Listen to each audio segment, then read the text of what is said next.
네, 다 같이 성경을 들고 일어서시기 바랍니다. 봉독해 드릴 하나님의 말씀은 에베소서 5장 18절 말씀 제가 봉독해 드리겠습니다. 이것은 하나님의 말씀입니다. 술 취하지 말라. 이는 방탕한 것이니 오직 성령으로 충만함을 받으라. 아멘. 갈라디아서 5장 22절과 23절 말씀입니다.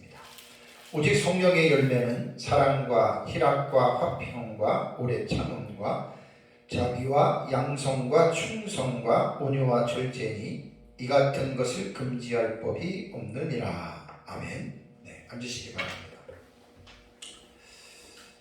성령 충만 시리즈 10번째 시간입니다. 에베소서 5장 18절 말씀을 제가 설교를 하고 18절을 설교한 이후에 19절로 넘어가지를 못했습니다. 넘어가지 못한 이유는 오직 성령에 의하여 계속적으로 충만해져라라고 하는 에베소서 5장 18절 후반절에 있는 말씀이 너무너무 중요하고 너무너무 정말 무기로 말한다면 제가 핵무기 정도의 파워가 있는 무기라고 말씀을 드렸잖아요. 그러니까 우리가 신앙생활에서 우리가 승리하는 것과 또 신앙생활에서 실패하는 그 부분을 말을 하라면, 성령이 충만하면 신앙생활에서 실패할 확률이 거의 없습니다. 성령이 충만한 사람은 절대 죄를 짓지 않습니다. 그러니까 다 성령 충만과 우리 그리스도인들의 삶이 직접적으로 연결되어져 있기 때문에, 그래서 제가 5장 18절에 오직 성령의 충만함을 받으라, 우리말 성경에는 그렇게 되어 있는데 이걸 넘어가지 못하고 지금 10시간째 성령 충만 시리즈라고 하는 주제 설교를 지금 계속 이어가고 있습니다. 다음 주, 그 다음 주 아마 오전까지, 안 그러면 그 다음 주까지 이제 제가 좀 성령 충만 시리즈를 좀 마치려고 하는데, 무엇보다도 제가 이 설교를 하면서 제가 먼저 은혜가 많이 돼요.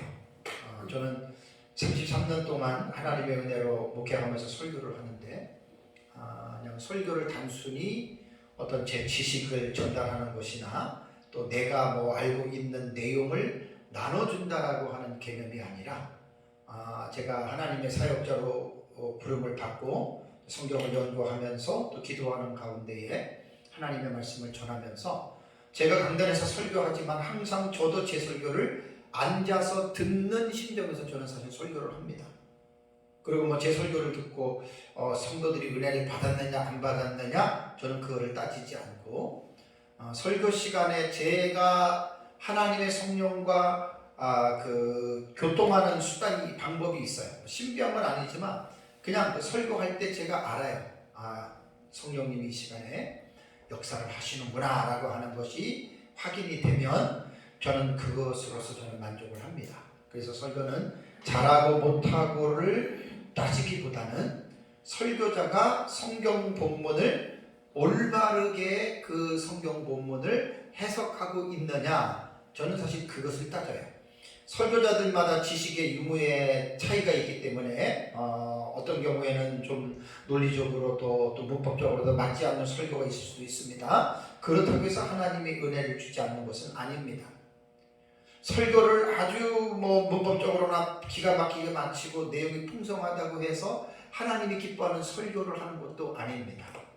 설교 사역은 철저하게 하나님의 성령이 그 시간에 나타나셔서, 설교자가 지식적으로나 어떤 면에 부족함이 있더라도 그 시간에 하나님의 성령이 나타나셔서 역사하신다면, 설교의 내용이 학문적으로 기가 막히게 됐다는데 그게 중요한 게 아니에요. 그 시간에 성령님이 나타나셔서 설교자를 붙들고 성도들에게 하나님의 말씀의 의미를 이제 가르쳐 주느냐에 따라서 사실은 설교자로서 만족을 한다고 여러분 생각하시면 됩니다. 오전에는 오직 성령의 열매는, 그래서 성령이 충만하면, 성령이 우리 안에 믿는 사람들 속에 가득하게 되면 열매를 맺을 수가 있다. 열매를 맺는다는 말이 뭐냐면 삶으로 나타나는 거예요. 술 취한 사람이 알코올의 지배를 받아서 이성과 어떤 그 오성의 그릇된 판단과 착오를 통해서 도덕과 윤리적인 어떤 그 탈도덕 탈윤리적인 그러한 회개망측한 행동을 하잖아요. 마찬가지로 성령에 취하면 인간이 할 수 없는, 인간이 도무지 상상할 수 없는 일들을 성령에 의해서 하게 되는데, 그 성령에 의해서 하게 되는 이 올바른 행위들이 갈라디아서 5장 21절과 23절에는 9가지 열매로 국한해서 교훈하고 있다라고 하는 말입니다. 물론 성령의 열매는 9가지로 끝나는 게 아니라 무수히 많습니다. 그러나 그것을 우리가 규정할 수는 없는 것이죠. 그래서 갈라디아서 5장 22절과 23절에 오직 성령의 열매는 이라고 하는 이제 이 열매 9가지를 가지고 제가 이제 한 2, 3주 설교를 하는데, 5절에는 첫 번째의 내용인 사랑이라고 하는 부분에 대해서 여러분들에게 말씀을 드리고, 이제 두 번째 열매는 이번 시간에는 이제 희락과 화평 2가지의 주제만 가지고 합니다. 제가 이것을 9가지 열매를 1시간에 하고 말까, 아니면 2시간에 하고 말까 생각을 하다가, 1시간에 하면 9가지인데 제가 1시간 설교인데 5분씩만 잡아도, 한 7분씩만 잡아도 60분이 넘어가잖아요. 서로 뭐하고 그러면 한 5, 6분밖에 안 되거든요. 5, 6분 정도의 말은 누구나 다 할 수 있는 거예요, 교회를 다니는 사람은. 그래서 1시간씩 설교하는 거는 제가 몇 년 전에 했기 때문에 이번에는 2가지로 엮어서 성령 충만과 연결 지어서 이번에는 제가 성령의 9가지에 대한 이 설교를 합니다. 제가 성령의 9가지 열매는 우리말 번역본 15개를 제가 참조해서 번역한 내용을 가지고 어떤 부분이 누구든 이렇게 했고 이런 부분들을 가지고 여러분들에게 이제 말씀을 드립니다. 15개 우리말 번역본을 보면은 이 우리말 성경에는 희락으로 되어져 있는데 딱 2가지 단어로 되어 있더라고요. 희락하고 기쁨 이렇게 번역을 했습니다. 희락으로 번역된 역본이 개정역, 개역역, 킹흠정, 한글 킹제임스 4개의 역본이 우리가 보는 희락으로 되어져 있고, 나머지 11개의 역본은 기쁨으로 번역이 되어져 있습니다. 우리말의 희락이라고 하는 사전적인 정의는 기쁨과 즐거움 혹은 희열이라고 하는 뜻이기 때문에 우리말에는 어떤 단어를 취하든지 간에 의미는 이제 상통한다라고 생각하시면 됩니다. 고전 헬라어 역본에 보면 희락이라고 하는 단어가 카라라고 하는 단어입니다. 카라. 이게 이제 헬라어로 카라가 이게 이제 우리말로는 희락으로, 기쁨으로 번역이 됐죠. 이 카라라고 하는 말은 카이로에서 유래가 됐습니다. 카이로에서 이제 유래가 됐는데, 카이로는 이제 동사예요. 그러니까 기뻐하다 혹은 즐거워하다에서 이제 명사형으로 이렇게 카라로 이렇게 됐는데요. 이 히라카라의 뜻은 우리말하고 같아요. 그냥 기쁨, 즐거움으로 번역이 되고 사용이 되어지는 단어입니다. 자, 기뻐하고 즐거워하는 것, 이 희락이라고 하는 것은 하나님께서 우리 믿는 그리스도인들에게 주신 하나님의 명령입니다. 그러니까 제가 명령이라고 하는 말을 쓸 때에는 취사 선택하고는 상관이 없습니다. 무조건 해야 된다는 말입니다. 그게 명령법이 가지고 있는 특징이에요. 하나님의 명령이다 할 때는 노해도 안 되고 하기 싫어해도 안 되고, 이거는 선택의 여지가 없이 그냥 아멘 해야 됩니다. 하지 말라면 하지 말고 하라 그러면 해야 되는 것이, 이것이 우리 그리스도인의 자세라고 하는 말입니다. 여러분이 잘 아는 데살로니가전서 5장 16절에서 18절 말씀을 보면 항상 기뻐하라, 쉬지 말고 기도하라, 범사에 감사하라, 이것이 그리스도 예수 안에서 너희를 향하신 하나님의 뜻입니다. 엔 그리스도, 그리스도 안에서 하나님께서 우리를 향하신 그 하나님의 뜻이 뭐냐? 항상 기뻐하는 것입니다. 여기서 항상이라고 하는 이 always라고 하는 이 단어는 어떠한 상황과 형편을 따지지 말고 기뻐하라는 겁니다. 우리는 좋은 일들이 있을 때 슬퍼하는 사람 하나도 없습니다. 그냥 기뻐합니다. enjoy, 기뻐합니다. joy, 기쁘고 기쁨을 즐깁니다. 좋은 일이 있습니다. 그런데 반대로 좋지 않은 일을 만나게 되면 기뻐하는 게 쉽지 않아요. 사업에 큰 손실을 봤다, 암이 걸렸다, 또 뭐 가정에 큰 문제가 생겼다, 그런데도 기뻐한다? 그건 말이 안 되잖아요. 그런데 오늘 성령의 열매를 잘 여러분들이 생각을 하면 성령의 열매이라고 하는 말은 성령에 의하여 삶에 영향을 미쳐서 그 나타나는 삶의 열매거든요. 제가 5장 18절에 에베소 5장 18절 말씀과 지금 연결을 시켜서 지금 설교를 계속하고 있죠. 지금 10시간째가 됩니다. 성령 충만 시리즈가. 그러니까 제가 오늘 이번 시간에 좀 강조하려고 하는 것은 뭐냐면 일이 잘 풀리고 좋아하고 기뻐할 이렇게 좋은 일이 발생이 될 때 기뻐하라, 거기에 내가 포커스를 맞추는 게 아니고 어떤 상황이든지 간에 우리의 삶 속에서 뭔가 문제가 있고 뭔가 좋지 않은 일을 당할 때에 그때 우리가 희락이라고 하는 이 삶의 열매를 맺어야 된다는 거예요. 기쁨과 즐거워하는 삶을 우리가 살아가야 된다고 하는 말입니다. 자, 인간적으로는 불가능합니다. 제가 오전에도 말씀을 드렸지만 성령 왜 이 9가지를 성령의 열매라고 했느냐, 이 9가지의 열매 중에서 우리 인간이 스스로 혹은 인간의 능력으로 이런 일을 행할 수 있다면 왜 성령의 열매라고 했겠습니까? 엄밀하게 따지고 보면 9가지의 성령의 열매는 인간은 할 수 없다라고 하는 이 인식을 분명하게 가져야 됩니다. 그럴듯하게 우리가 사랑하는 것처럼 보여지지만 인간적인 사랑은 자기중심적이고 이기적인 입장에서 상대를 사랑하는 게 그게 인간의 사랑이에요. 근데 성령으로 맺어지는 열매에서 아가페 사랑은 자기중심이 아닌 타인중심이고 이기주의가 아닌 이타주의예요. 내가 상대방을 위해서 헌신하고 희생하는 그 사랑을 과연 우리 인간이 스스로 인간 속에서 과연 그 사랑의 파워가 나올 수 있겠느냐는 아닙니다. 다 사람들 거짓말하는 것이고 외식하는 것입니다.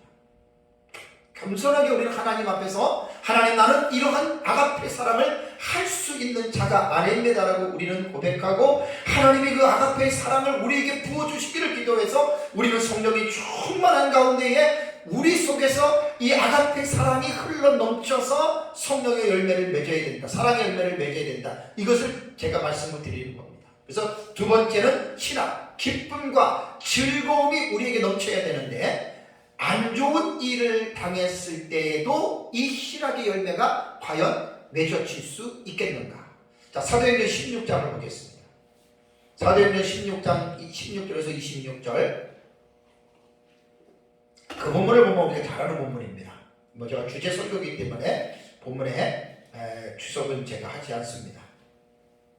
바울이 2차 전도 여행 때에 일어났던 사건이죠. 16절 보면 우리가 기도하는 곳에 가다가 정신을 귀신 들린 여종을 하나 만나서, 그런데 그 여종이 주인들에게 큰 이익을 주는 자라라고 16절에 말을 합니다. 근데 그 여자 속에 있는 귀신이 바울과 바울의 무리들을 딱 보고 따라와서 소리를 지르는데, 이 사람들은 지극히 높은 하나님의 종으로 구원의 길을 너에게 전하는 자라. 우리가 이걸 가지고 뭐라 그래요?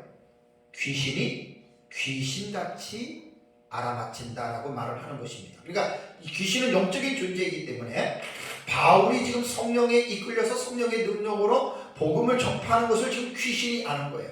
계속해서 여러 날을 지금 바울과 일행들에게 와서 말을 하니까 막 웬만한 사람 같으면 막 사람들 앞에서 자기를 우쭐하고 과시했을 것입니다. 봐라, 내가 지극히 높은 하나님의 종이다. 그래가지고 막 사람들 앞에 자기를 이렇게 내세우고 높임을 받으려고 아마 들된 사람들은 그렇게 할 것인데, 바울은 그것 때문에 괴로워했습니다.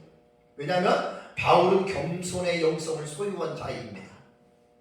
그래서 바울이 괴로워서 돌이켜서 그 귀신에게 명령을 합니다. 자, 분명히 여자 속에 귀신이 있는데 여자 사람에게 명령을 하는 것이 아니라 그 여인 속에 있는 다이아몬드, 이 귀신들, 더러운 영, 그 더러운 영에게 바울이 지금 말을 합니다. 그런데 자기가 말하는 게 아니라 예수 그리스도의 이름으로 내가 너에게 명하노니 그에게서 나오라라고 예수의 이름으로 명하니까 귀신이 즉시 그 여인에게 떠나갑니다.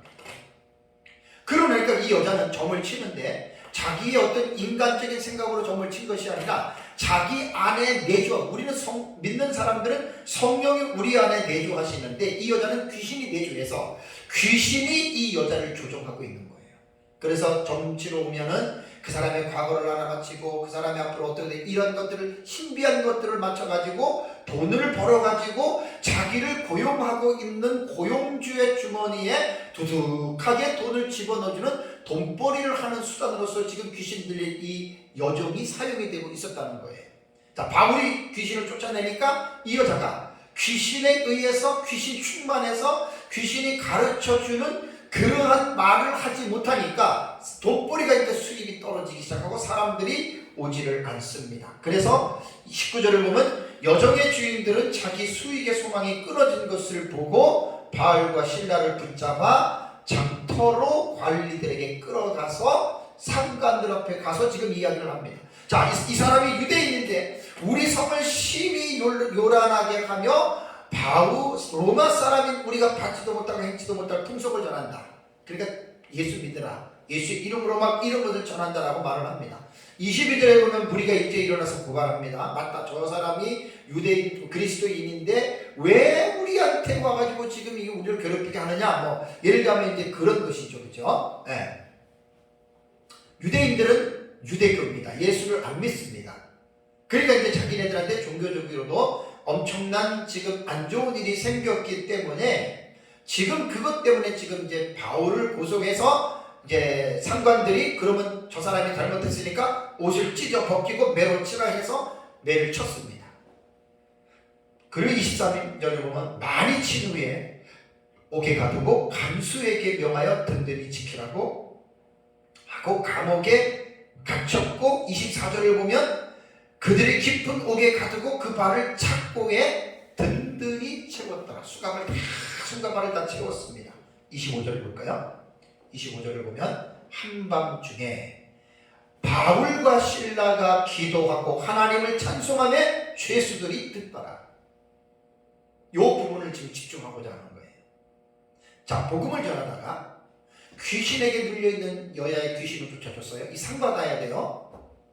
상을 받아야 되는데 오히려 귀신을 고용했던 고용주에게 고소를 당해서 감옥에 갇히고 매를 맞고 손과 발에 수갑을 채우고 지금 그 지하가 아마 감옥이 지하일 거예요. 지하. 습기가 많고 뭐 겨울 같은 데는 엄청나게 추운 그러한 이제 그 지하 감옥이거든요. 얼마나 매를 맞았으니까 얼마나 육체가 아팠겠습니까?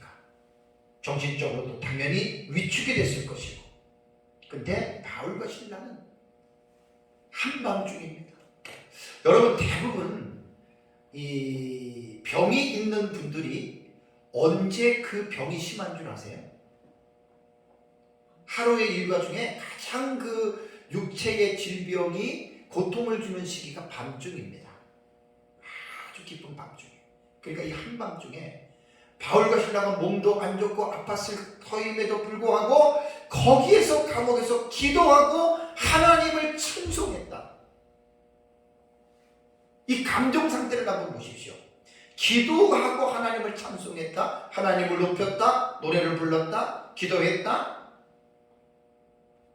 바울과 실라가 하나님의 성령에 지금 충만해진 거예요. 하나님의 성령에 충만해지니까 자기가 처해있는 안 좋은 환경 속에서도 뭐 하나님 살아계시면 이럴 수 있습니까? 우리가 지금 좋은 일을 하고 있는데 하나님 우리를 지켜주지도 못하고 우리가 매를 맞고 이렇게 감옥에 갇힐 수가 있습니까? 하나님 살아계시면 왜 이렇게 원망한 것도 아니에요. 사도행전을 보면 마땅히 사도들과 제자들은 예수의 이름으로 환난과 핍박을 받는 것을 마땅히 여겼다고 그랬죠. 바울과 실라도 마찬가지입니다. 무엇이 감옥 속에 있는 바울과 실라를 이렇게 기도와 찬송을 할 수 있는 기쁨과 즐거움의 마음을 주었을까요?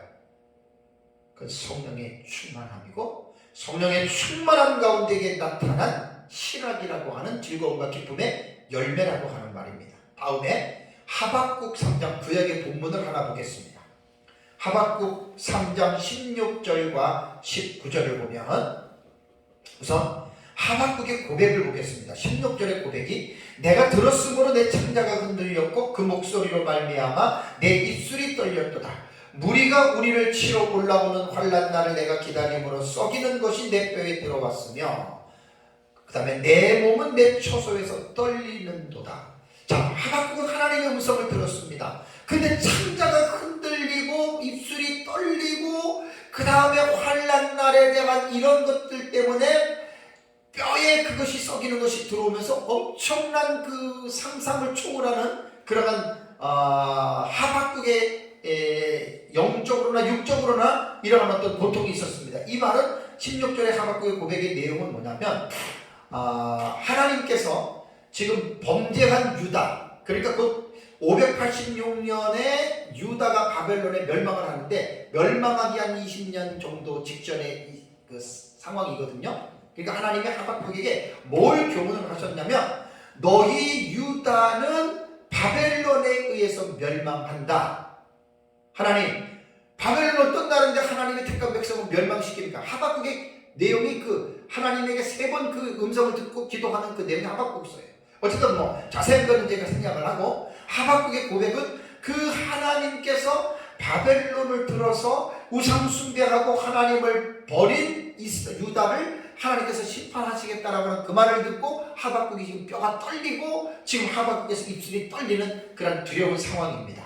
자, 그러면 하박국이 처해 있는 상황을 17절을 볼까요? 그때 하박국은 어떠한 상태였는가? 자, 하박국은 비록 무화과 나무가 무성하지 못하며 포도나무에 열매가 없으며 감람나무에 소출이 없으며 밭에 먹을 것이 없으며 우리의 양이 없으며 외양간에 소가 없을지라도, 자, 하박국이 지금 이 기도하고 말씀을 계시를 받고 있는 상태에는 전쟁이 일어나지 않는 거예요. 그러나 전쟁은 곧 일어납니다. 일방적으로 바벨론에 침공해서 유다는 멸망합니다. 자, 멸망하게 되면 어떻게 되죠? 사람이 죽게 되고 포로로 잡혀가게 되고 모든 소유가 뺏기게 박탈을 당하잖아요. 그러니까 무화과 나무가 무섭지 못하고 포도나무의 열매가 전부 다 감람나무의 소출이 없는 이것은 전부 다 이제 친입국이 그것을 다 뺏어간다는 이야기입니다. 그거를 염두에 두고 하박국은 그러한 일이 있을지라도 뭐 무화과 나무도 없고 감람나무에 소출이 없고 먹을 것도 없고 외양간에 소가 없어도 하박국은 어떠한 자세를 견지하고 있느냐? 18절을 보겠습니다. 18절, 나는 여호와로 말미암아 즐거워하며 나의 구원의 하나님으로 말미암아 기뻐하리로다. 물론 가상적인 상황입니다.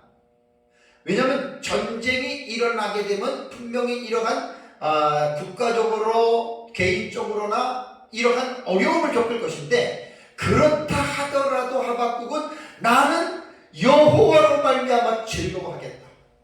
나의 구원의 하나님으로 말미암아 나를 기뻐하겠다. 이게 즐거움과 기뻐하는 실학의 열매라는 이야기입니다. 그 다음에 19절을 보면 하박국의 찬양이 나오죠. 주 여호와는 나의 힘이시라. 나의 발을 사슴과 같게 하사 나를 나의 높은 곳으로 다니게 하시리로다. 이 노래는 지휘하는 사람을 위하여 내 수금에 맞춘 것이니라 라는 말이 나옵니다. 그래서 하박국에 대한 이 지금 심경을 볼 때, 하박국의 이 심경을 볼 때에 유다가 바벨론에서 멸망을 당하고 말할 수 없는 그 나라가 황폐해지고 피폐해지더라도 하박국이 기뻐하고 즐거워할 수 있는 근거가 뭐냐? 그 비결이 뭐냐? 여호와 한 분으로 인해서입니다.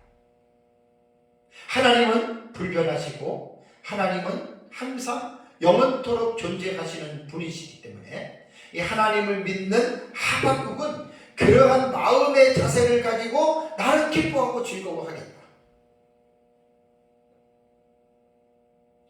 성도 여러분, 우리가 갈라디아서 5장 성령의 열매 중에 두 번째 열매가 실학의 열매거든요.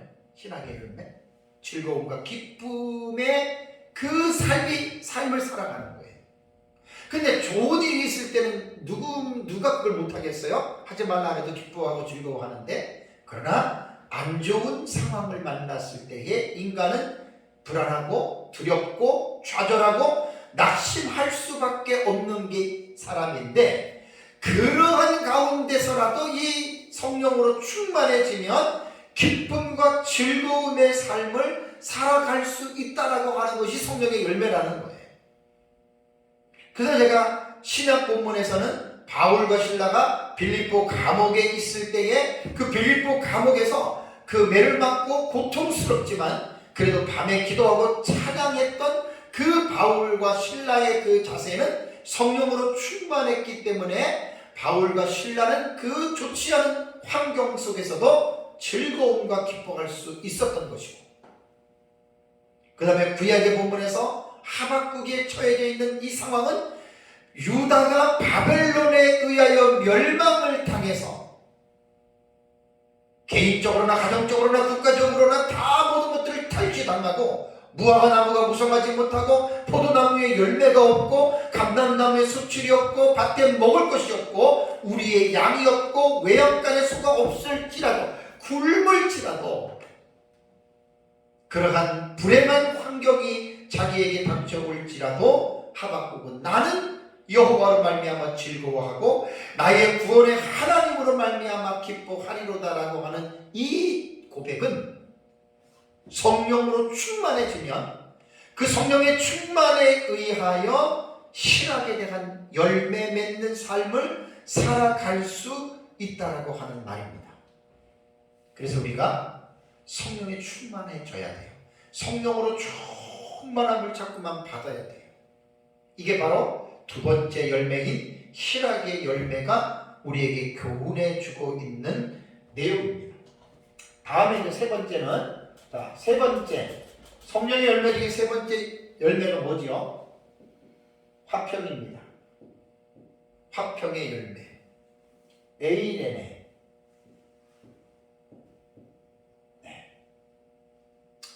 화평의 열매예요.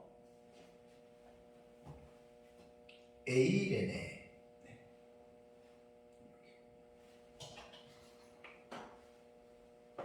에이레네라고 하는 단어도 참 아주 많이 쓰이는 단어죠. 에이레네라고 하는 이 단어는 평화, 복지, 번영, 화평으로도 번역이 되는 단어입니다. 성령의 열매라고 하는 이 의미는 성령으로 말미암아 나타나는 행위를 말하는 거예요. 그러니까 내 인간의 자의적인 또 인간의 어떤 능력에서 나타나는 행위를 성령의 열매라고 말하는 것이 아니라 하나님의 성령에 의하여 이루어지는 행위들, 나타나는 그 열매들. 그래서 세 번째 열매는 화평입니다. 화평. 자, 우리말 15개의 우리말 번역본을 비교해보면 이 단어는 화평과 평화와 평안으로 세 가지의 단어군으로 번역이 됐더라고요. 화평으로 번역된 것은 화평, 우리말 개역성경과 개역성경과 바른성경과 새번역 성경과 우리말 성경과 킹흠정역과 한글 킹제임스 7가지 역본에서 화평으로 번역을 했습니다. 화평으로. 화평이라고 하는 말은 화목하고 평온하다라는 말입니다. 그러니까 성령으로 말미암아 충만해지면 그 사람이 화목하고 평온한 삶을 살아가요. 불안하고 답답하고 막 그런 삶이 아니라 화목하고 평온한 삶을 살아간다. 그 다음에 평화로 번역한 단어 역본은 공동번역, 가톨릭 성경, 쉬운 성경, 현대어 성경, 허성갑 선교사님, 고현민 박사님이 번역한 성경 6가지 역본이 평화로 번역을 했고, 나머지 하나는 마사 성경이 평안으로 번역을 했습니다. 평안. 그러니까 우리말 성경의 세 번째인 화평이라고 하는 이 에이레네라고 하는 단어가 이제 우리말 성경에는 화평, 평화, 평안으로 번역을 했는데 다 뜻이 거기서 거기에요. 다 거기서. 특별한 어떤 깊은 차이나 그런 것이 있는 것은 아닙니다. 그렇다면 이 화평이라고 하는 이 에이레네라고 하는 이 단어가 이제 신약 성경에는 몇 번이 사용이 되어졌냐면 92번 사용이 되어졌습니다. 제가 이제 서치하는 그 원어 프로그램이 있거든요. 거기 들어가서 보면은 원어 사전에 보면 이런 것들이 내가 안 줘도 다 써 있어요. 학자들을 통해서 전부 다 정리들이 돼 있어요. 제가 그걸 보고 제가 사용해서 여러분들에게 말씀을 드리는 겁니다. 에이레네는 신약 성경에 92번 사용이 되었고 요한 1서에만 안 나와요. 나머지 모든 성경에 이 에이레네라고 하는 화평이라고 하는 단어가 나옵니다. 복음서에서 사복음서에서 25번 나오고 사도행전에 7번, 바울서신에 47번, 야고보서에 3번, 베드로서에 5번, 유다서에 1번, 요한서신과 계시록에 4번 사용이 되어졌다고 합니다. 그러니까 이게 제가 사전에 들어가가지고 92개 정도면은 엄청난 그 92개의 본문이 있다는 거 아니에요. 그걸 시간 때문에 다 살펴보지도 않아요. 그래서 이제 학자들이 원어 사전에 대해서 군으로 이렇게 딱딱 엮어놓은 것만 봐도 흐름을 아는데 이게 에이레네가 너무나 뜻이 광범위하게 사용이 되어졌어요. 하나님과의 관계, 예수 그리스도의 관계, 사랑과의 관계, 너무나 이게 이제 막 그 광범위해서 그것을 정리하기도 좀 힘들겠더라고요, 시간상. 그래서 몇 가지만 여러분들에게 이 화평이라고 하는 성령의 열매에 대해서 제가 좀 말씀을 제가 드리겠는데요. 첫 번째는 뭐냐면 이 에이레네라고 하는 이 화평은 하나님 자신의 하나님의 본질을 말할 때 화평이다 얘기를 합니다. 물론 사랑도 하나님의 본성이고 성품이고 이 화평도 마찬가지입니다. 화평도 하나님의 본질로 얘기를 합니다. 자, 로마서 16장 20절을 보시면은요. 로마서 16장 20절에 나옵니다. 평강의 하나님께서 속히 사단을 너희 발 아래 상하게 하시리라. 어떤 하나님이요? 평강의 하나님. 이 에이레네예요. 그러니까 하나님의 본질이 뭐냐? 하나님의 본성이 평강이세요. 다음에 데살로니가 전서 5장 23절에도 평강의 하나님이 또 이렇게 말을 했습니다. 하나님은 평강을 주시는 평강 자체가 하나님의 본질이라는 말이죠. 히브리서 13장 20절에도 평강의 하나님이 다 이렇게 말을 했습니다. 그러니까 에이레네는 뭐냐? 하나님의 본질이다. 본성이다. 이렇게 생각하시면 됩니다. 하나님의 본성은 에이레네만 있는 게 아니라 뭐 사랑, 소망, 인내의 하나님 다 이렇게 수식을 해서 하나님의 속성, 하나님의 성품을 이제 이렇게 일컫기도 하죠. 다음에 두 번째는 이 에이레네는 어떻게 사용이 되어졌냐면 죄인된 인간이 하나님과의 원수가 되어서 담이 막혀 있잖아요. 그렇죠? 근데 이 에이레네는 그 막힌 담을 허물어뜨리고 그 죄인이 하나님과 화평하게 됐다라고 할 때 이 단어가 사용이 되어졌어요. 우리가 에베소서 2장 설교할 때 기억나시죠? 에베소서 2장 14절 있죠. 에베소서 2장. 에베소서 2장의 그 14절을 보시면은 그는 우리의 화평이신지라 둘로 하나를 만드사 원수된 것 곧 중간에 막힌 담을 자기 육체로 거시고. 에베소서 2장 14절은 제가 작년에 성탄절 때 이 부분 가지고 설교를 했습니다. 딱 마침 에베소서 주일을 해 나가는데 요 본문이 딱 걸렸거든요. 그래서 예수 그리스도는 어떤 분이냐? 그는 우리의 화평이시다. 에이레네입니다. 에이레네. 그 다음에 에베소서 2장 17절에도 또 오셔서 먼 데 있는 너희에게 평안을 전하시고 가까운 데 있는 자들에게 평안을 전하셨으니 라는 말이 나오죠. 그죠? 그러니까 그분이 예수 그리스도께서 오셔서 죄인들에게 하나님의 평안을 전하셨다. 에이레네입니다. 화평을 우리에게 전하셔서 그렇기 때문에 저와 여러분들이 하나님과의 우리가 죄인으로서 원수가 된 관계였는데 예수님 때문에 우리가 하나님과 화평함을 얻게 됐다라고 하는 말입니다. 그래서 죄인인 인간이 하나님과의 화평하게 된 것을 에이레네라고 하는 이 단어로 사용을 하고 있고요. 세 번째는 뭐냐면 인간 상호 인간 관계에서 이 평화라고 하는 에이레네라고 하는 단어를 썼습니다. 이것은 이제 우리에게 직접적으로 적용이 되는 부분인데 디모데후서 2장을 한번 보십시오. 디모데후서 2장 22절.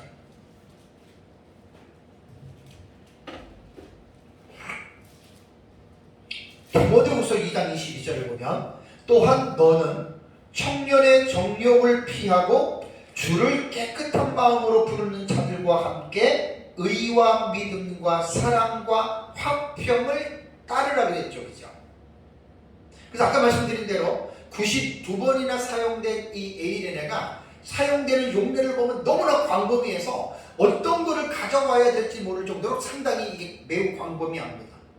거기서 제가 설교를 하는 과정에서 몇 가지만 딱 가지고 와서 이 에이레네에 관한 부분을 말씀을 드리고, 이 에이레네 화평은 성령의 열매로서 우리에게 주어지는 힘이다. 그래서 우리가 이것을 보면서 우리가 본받고 우리도 성령이 충만하면 우리에게도 이러한 열매가 나타나고 우리는 이러한 삶을 살아갈 수 있을 것이다 라고 하는 것을 제가 지금 강조하려고 하는 것입니다. 자, 디모데후서 2장 2절에 또한 너는 청년의 정욕을 피하고 주를 깨끗한 마음으로 부르는 자들과 함께 의와 믿음과 사랑과 어떻게 해요? 화평을 따라가라. 이게 에이레네입니다. 화평을 따르라가 동사잖아요. 명령 현재 능동태입니다. 현재니까 계속적이죠. 계속적인 용법으로 우리는 이 본문을 읽어야 돼요. 늘 화평을 따라야 되고 명령형이기 때문에 거부하면 안 되고요. 능동태이기 때문에 스스로 자발적으로 기쁨으로 우리가 이 화평을 따라야 되는 거예요. 그런데 이게 우리의 힘으로 여러분 될까요? 성령의 9가지 열매는 인간의, 다시 말씀을 드린다면 내 힘과 내 능력으로 이루어지는 게 아니에요. 인간의 힘과 인간의 능력으로 이 9가지 열매를 이룰 수 있다면 왜 이것을 성령의 열매로 표현을 했겠습니까? 그러니까 엄밀히 말씀을 드리면 이 9가지 열매는 우리가 행할 수 없는 일들이에요. 근데 많은 사람들이 속아 넘어가는 것이 이미테이션입니다. 가짜, 그럴듯하게 보이는 거 있잖아요. 마음은 화평하지 않는데 겉으로는 화평한 척하는 거, 이게 다 가짜거든요. 인간에게 이 능력 없습니다. 그걸 빨리빨리 인지를 하셔야 됩니다.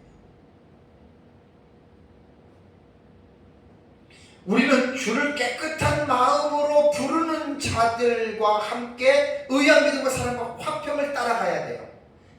능동태입니다. 기쁨과 자발적으로 스스로 자원하는 마음으로 우리가 이것을 화평의 길을 따라가야 돼요.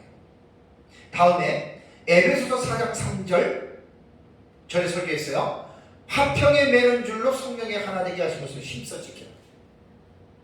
화평에 매는 줄. 기독교의 공동체, 교회의 공동체는 화평의 공동체입니다, 여러분. 왜냐하면 교회의 머리가 바로 예수 그리스도이십니다. 그분이 화평이십니다. 예수 그리스도가 화평이십니다. 그리고 우리는 머리로부터 우리는 연결되어져 있는 몸입니다. 그래서 우리는 화평한 상태를 우리는 이어받고 화평을 연출해야 되는 공동체가 바로 교회입니다. 그 우리 성도들이 그렇게 살아야 됩니다. 화평에 매는 줄로 교회는 성령의 하나 되게 하신 것을 힘써 지켜야 된다. 이것이 우리가 사람과 사람과의 관계에서, 인간의 상호 관계에서 우리가 추구해야 할 평화로서의 에이레네다라고 하는 것 여러분들이 기억을 해야 되고요. 야고보서 3장 18절, 야고보서 3장 18절을 보면 화평케 하는 자들은 화평을 심어 의의 열매를 거두느니라 라는 말이 나옵니다. 이 성령이 충만하면 9가지 열매들이 다 맺혀지는데 여기서 화평의 열매가 맺혀진다는 겁니다. 화평케 하는 자는 화평으로 심어서 그 위에 열매, 화평한 열매를 여러분 맺게 된다라고 하는 사실입니다.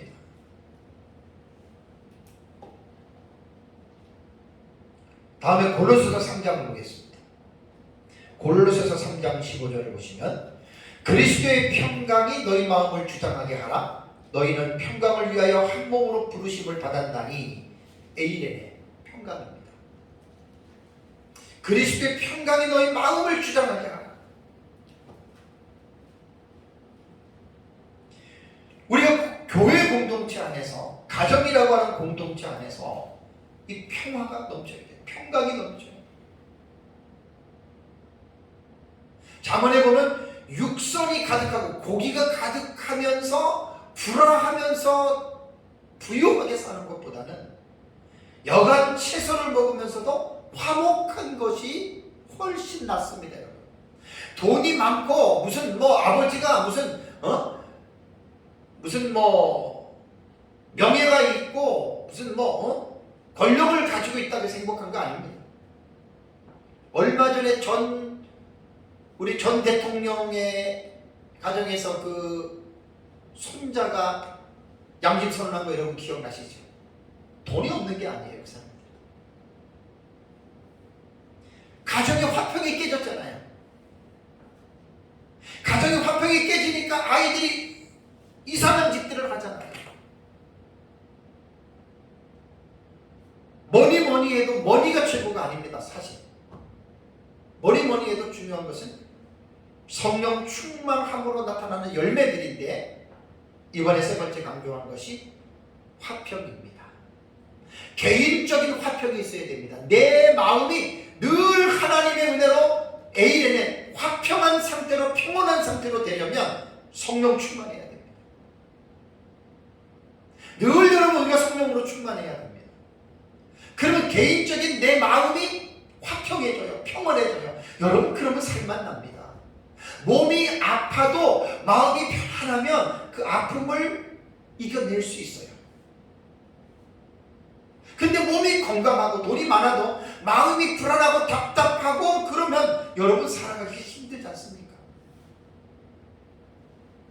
그리스도의 평강이 너희 마음을 주장하게 하라. 곧 다르게 말하면 성령으로 충만하라라고 이렇게 말을 해도 틀린 말이 아닙니다. 같은 동격입니다.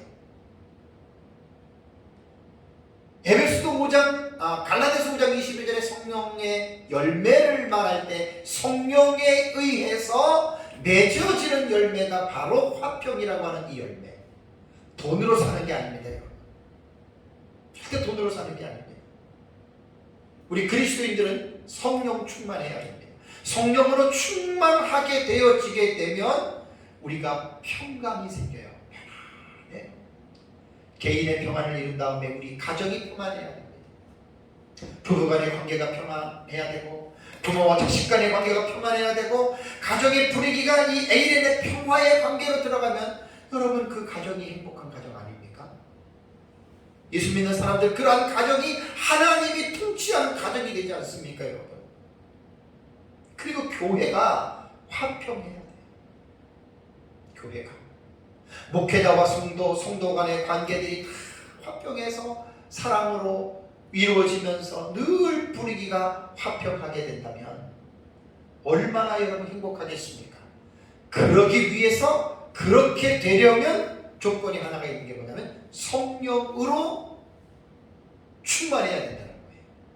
자, 내가 지금 10시간째 지금 성령 충만 시리즈를 설교하는데 여러 가지의 본문들을 지금 구약과 신약과 본문들을 제가 터치하고 있는데 중요한 핵심은 뭐냐면 에베소서 5장 18절입니다. 오직 성령에 의하여 계속해서 충만하게 너희들은 되어져라. 이게 5장 18절을 원문을 정확하게 읽은 표현법입니다. 성령에 의하여 우리는 아침이고 낮이고 밤이고 오늘이고 내일이고 모레고 죽는 날까지 우리가 성령으로 충만해지기만 한다면 그 사람 걱정할 거 하나도 없습니다. 나라가 전쟁이 나서 망하다 하더라도 정말 성령이 충만하다면 고통스럽기는 하지만 그래도 여러분 괜찮다는 이야기입니다. 우리가 하나님께 구해야 할 기도 중에 하나가 뭐냐면 하나님과의 화평한 상태의 삶을 살아갈 수 있도록 여러분들 기도하셔야 됩니다.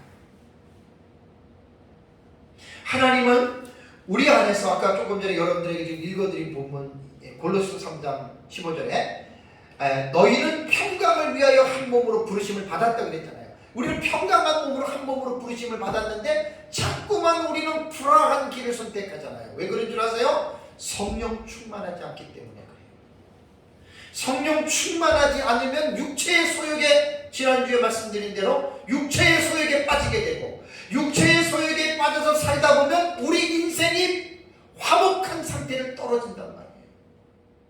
그래서 골로새서 3장 15절에 그리스도의 평강이 너희 마음을 주장하게 하라.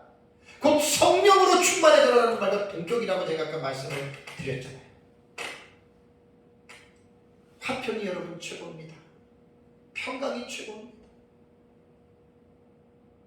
저는 지금까지 가난하게 살고 있는데도 그래도 하나님의 은혜로 우리 가정에서 제가 제일 못됐어요. 아내나 아이들한테 항상 독재자처럼 이렇게 행사를 해서 조금 피해를 좀 주기는 했지만 그래도 나이가 들어가면서 저도 깨닫고 될 수 있는 대로 아내와 자녀들이 애들이 뭐 다 컸지만 그래도 과거를 돌이킬 수는 없어도 그래도 화평의 분위기를 지금 끌고 가려고 계속 제가 지금 노력하고 있어요. 될 수 있는 대로 아내에게도 스트레스를 안 주려고 하는데 또 뭐 안 되더라고요. 나도 모르게 그냥 탁 튀어나오고 나도 모르게 갑자기 무뚝뚝한 말이 탁 나고 신경적인 말이 나오면 제 아내가 당신이 왜 이렇게 말해? 그럼 내가 좀 얘기를 하는 거예요. 여러분 화평 이거는 화평케 하려고 하나님께서 우리를 부르셨고 그렇기 때문에 그리스도의 평강이 화평이 우리를 주장하도록 그 우리의 책임이라는 말입니다. 인간의 책임입니다. 그래서 우리는 성령 충만함을 구체적으로 표현을 한다면 화평한 삶을 살아가도록 저와 여러분들은 기도해야 합니다. 하나님 앞에서 개인적인 화평, 가정에서의 화평, 이웃과의 화평. 이게 다 내 힘으로는 안 돼요. 저도 살아보니까 그래서 성령으로 충만해져야 이 열매가 맺어질 수 있다 그 말이에요. 기억나시죠? 제가 왜 성령 충만 시리즈를 10시간 동안 계속하느냐, 왜 5장 18절을 1시간 해놓고 왜 19절로 아직도 못 넘어갔느냐, 이렇게 중요하기 때문에 제가 못 넘어간 거예요. 화평케 하는 것이 우리 그리스도인들에게 얼마나 여러분 중요한 줄 아십니까? 마태복음 5장 9절을 한번 볼까요? 우리가 잘 아는 팔복에 마태복음 5장 9절을 보면 화평하게 하는 자는 복이 있나니 에이레네입니다. 성령의 열매입니다. 화평하게 하는 자는 복이 있나니 그들이 하나님의 아들이라 일컬음을 받을 것입니다 라고 말을 했습니다. 그러니까 그리스도인들에게는 사랑도 없어서도 안 되고 신학도 없어서도 안 되고 이 화평도 없어서는 안 되는 거예요. 특별히 그리스도인 하나님의 자녀로서의 트레이드 마크가 뭐냐? 화평케 하는 자가 되어야 됩니다. 이 화평케 하는 모델이 누구냐면은 예수 그리스도죠. 아까 말씀드린 대로 인간과 하나님과의 원수로 죄의 담이 막혀서 원수가 된 관계를 예수님이 세상에 오셔서 십자가에서 못 박아 죽임으로 말미암아 그 다음을 허물어 틀어서 하나님과 죄인들의 관계를 화평케 하셨죠. 화목케 하셨죠. 또 유대인들과 이방인들이 종교적인 입장에 따라서 원수가 된 가운데서 예수님이 십자가에서 자신의 육체로 못 박아 죽임으로 말미암아 유대인들과 이방인들의 관계를 화평케 하셨죠. 마찬가지입니다. 우리가 예수를 믿는다라고 하는 것은 예수를 닮는 겁니다. 예수님은 이렇게 피스메이커로 이 세상에 오셔서 불화한 관계에 있는 그 공동체에 들어가면 바로 예수 그리스도께서 그 불화를 화평함으로 바꾸어주는 그런 일을 예수님이 하셨잖아요. 오늘날 우리 그리스도인들이 가정에서나 직장에서나 여러분들이 머무는 공동체에 여러분들이 들어감으로 말미암아 그 공동체의 문제들이 해결이 되어야지, 여러분들이 들어감으로 인해서 그 공동체가 깨어지고 그 공동체가 와해가 된다면 하나님의 아들이라 일컬음을 받기가 부끄럽습니다. 꼭 기억하십시오. 예수 믿는 사람들의 표시가 뭐냐? 하나님의 자녀된 표시가 뭐냐? 화평케 하는 자입니다. 마귀는 불화하고 분열을 시키고 쪼개고 갈르고 파괴 파괴를 시키는 공작을 하는 존재가 마귀입니다. 근데 성령은 그렇지 않습니다. 갈라진 틈을 메워주고 불화한 관계를 화목하게 하고 멀어졌던 관계를 가깝게 이끌어가는 이 일을 누가 하느냐? 하나님의 자녀들이 이러한 일을 한다라고 하는 사실입니다. 성령의 열매 중에 세 번째, 화평입니다. 에이렌입니다. 에이렌에 화평케 하는 자는 복이 있나니 저희가 하나님의 아들이라는 일컬음을 받을 것이라. 명심해야 됩니다. 정말 명심해야 됩니다. 형제들이 많은 집안들이 있잖아요. 어떤 못된 사람들은요, 이간질을 시키는 사람들이 있어요. 이간질. 부부관계도 들어가가지고 이간시키고 부모와 자식 간에도 이간질시키고. 여러분, 그거는 누가 시키는 줄 아세요? 사탄이, 귀신이 하는 거예요. 마귀가 그 사람 속에서 분란을 일으키는 거예요. 예수 믿는 사람들 중에서도 성령이 충만하지 않으면 교회를 분열시키고 갈라놓고 쪼개는데 마귀의 앞잡이 사탄의 쓰임을 받는 사람들이 있습니다. 그 사람들은 성령이 충만하지 않아서 그래요. 성령이 충만한 사람들은 문제가 있는 교회에서 문제를 봉합시킵니다. 어려운 일들을 잘 해결합니다.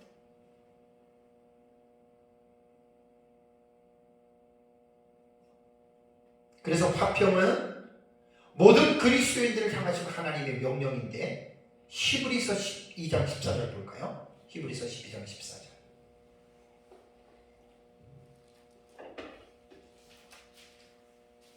히브리서 12장 14절을 보면 모든 사람과 더불어 화평함 들어가요.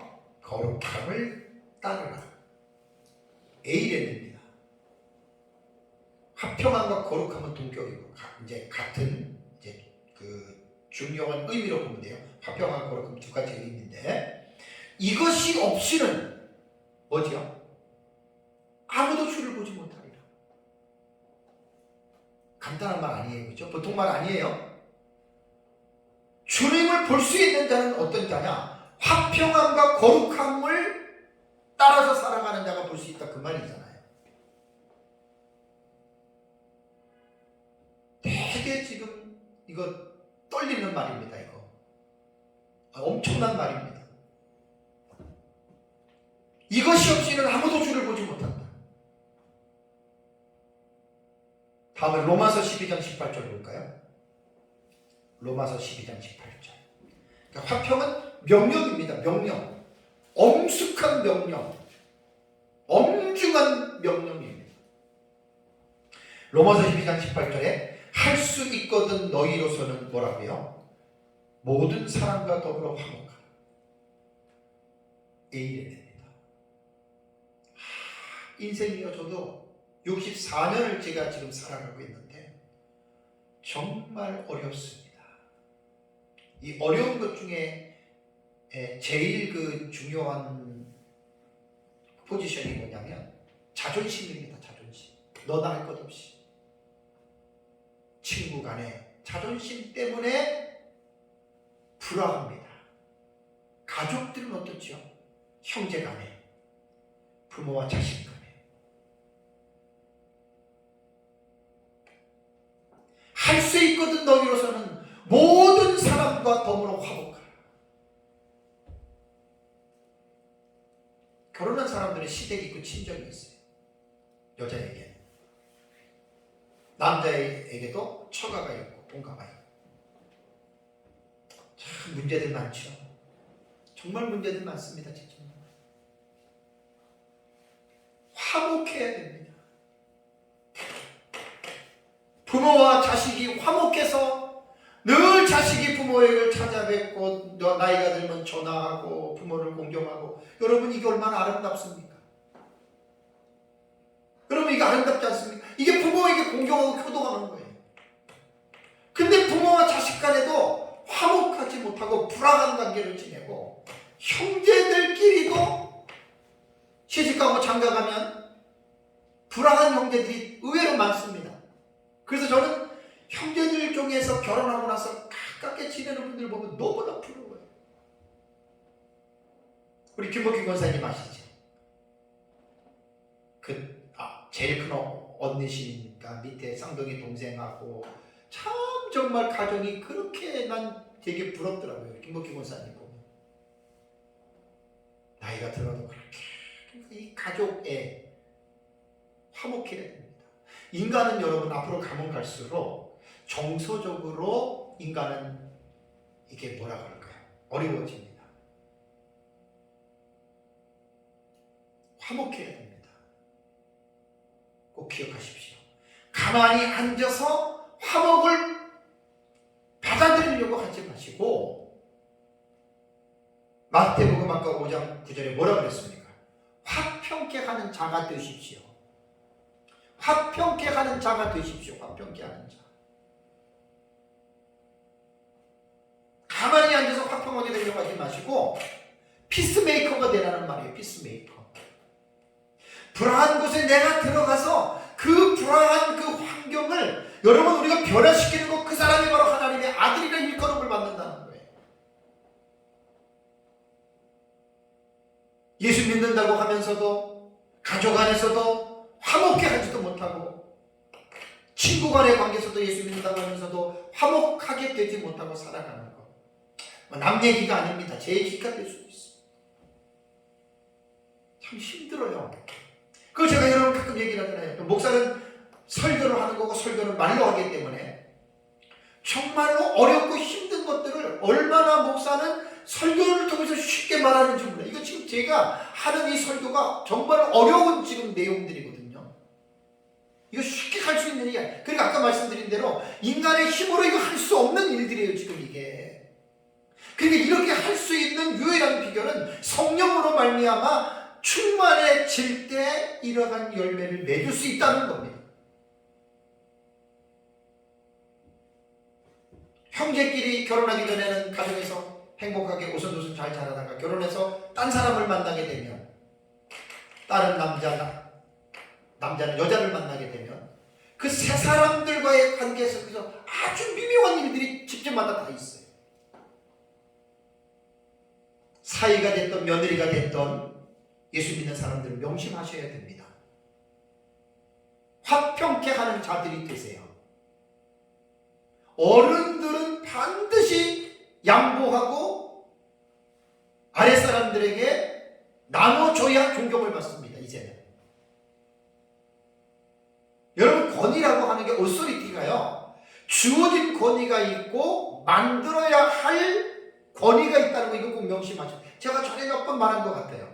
기본 오소리티는 주어진 권위인데 이제는 권위가 주어진 것으로만 존경을 받는 시대는 이미 지났어요.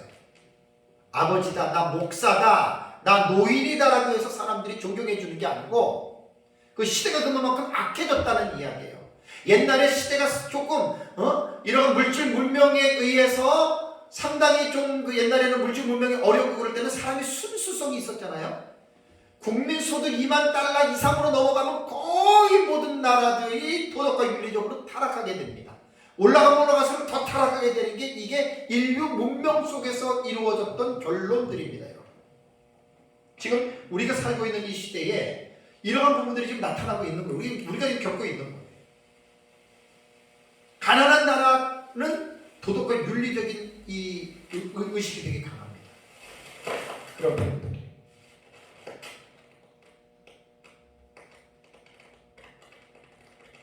정말 조심들 해야 됩니다. 화평케 하는 자들이 되어야 됩니다. 그래야 하나님의 아들이라는 일컬음을 받는 거예요. 예수 믿는 사람이 형제끼리 가족에서 화평케 하지 못하고 그 예수 믿는 사람 때문에 형제간이 불화되는 형제들을 얼마나 많은 줄 아십니까? 예수를 안 믿으면 괜찮아요. 안 믿으니까 그렇다고 치더라도 예수 믿는 그 사람 때문에 형제관계가 깨어진다라고 한다면 본문의 말씀을 불순종하는 거예요. 모든 사람과 더불어 화평함을 따르라고 한 이 말씀을 불순종하는 것이고, 하나님의 아들의 그 나타나는 징표로서 화평케 하는 자가 되지 않기 때문에 그렇습니다. 성 프란시스의 평화를 위한 기도문 여러분들 아시죠? 프란시스는 성인이라고 이름을 이제 그를 칭하잖아요. 프란시스는 1181년에 12세기 사람입니다. 이탈리아 아시스에서 태어났는데 경건한 어머니의 교육을 받으며 자랐다고 합니다. 그런데 그 프란시스는 방탕하게 생활을 했어요. 놀기를 좋아했고 매일 친구들과 어울려서 술파티로 밤을 지새웠는데 22살 되던 해에 중병이 걸려서 이제 혼수 상태에 빠져 있었는데, 시간상 다는 제가 못하고요, 천사가 꿈속에서 만나서 자기가 지옥으로 가려고 하는데 천사가 그를 구해줬어요. 그리고 벌떡 일어나서 이 프란시스는 자신을 구해내 주신 하나님의 그 생생한 체험을 하고 나서 일평생을 가난한 자와 나병 환자들을 위하여 살았던 중세기의 성자로 불리웠던 그런 사람입니다. 그래서 그가 부자의 집 아들로 태어났는데 그 가난함을 선택했고 거지로 돌아가서 그 구걸 생활도 해보고, 그러다가 나병 환자촌에 들어가서 나병 환자들의 그 고름을 닦아주고 정말 뭐 입으로 빨아줬다는 말도 있을 정도예요. 그래서 나중에 이제 그 노년기에는 나병 환자들이 그 사람을 만지기만 해도 병이 고쳐졌다라고 하는 일설이 있습니다. 그가 평생 하나님께 드린 기도는 평화를 위한 기도입니다. 주여 나를 당신의 평화의 도구로 써주소서. 미움이 있는 곳에 사랑을, 다툼이 있는 곳에 용서를, 분열이 있는 곳에 일치를, 오류가 있는 곳에 진리를, 의혹이 있는 곳에 믿음을, 절망이 있는 곳에 희망을, 어둠이 있는 곳에 광명을, 슬픔이 있는 곳에 기쁨을 심게 하소서. 주여, 위로를 구하기보다는 위로하고 이해를 구하기보다는 이해하며 사랑을 구하기보다는 사랑하게 해 주소서. 자기를 줌으로써 받고 자기를 잊음으로써 찾으며 용서함으로써 용서받고 죽음으로써 영생으로 부활하리니 라고 하는 유명한 시를 만들었습니다. 이게 노래가 있잖아요. 주여 나를 평화의 도구로 써주소서. 미움이 있는 곳에 사랑을, 다툼이 있는 곳에 용서를, 분열이 있는 곳에 일치를, 오류가 있는 곳에 진리를 심게 하소서. 참 좋은 시, 좋은 노래입니다. 사랑하는 성도 여러분, 에베소서 5장 18절에 오직 성령에 의하여 계속하여 충만하게 되라라고 한 이 명령의 이 말씀은 명령형이기 때문에 우리 모두가 다 이 말씀을 순종해야 됩니다. 성령에 의하여 충만하게 되면 오늘 제가 이 시간에 설교했던 희락과 화평의 열매가 맺어져요. 오전에 사랑에 말했는데 성령에 의하여 충만해지면 사랑하는 삶을 살게 되고 희락의 삶이 나타나고 화평케 되는 이 삶을 살아가게 된다는 말입니다. 이것은 우리에게는 없습니다. 성령의 열매로서 주어지는 것이기 때문에 오늘도 이 말씀을 잘 기억하고 저나 여러분들이나 이러한 성령에 충만하여 이러한 성령의 열매 맺는 삶을 살아가시기를 주님의 이름으로 축복합니다. 우리 다 같이 함께 기도하겠습니다.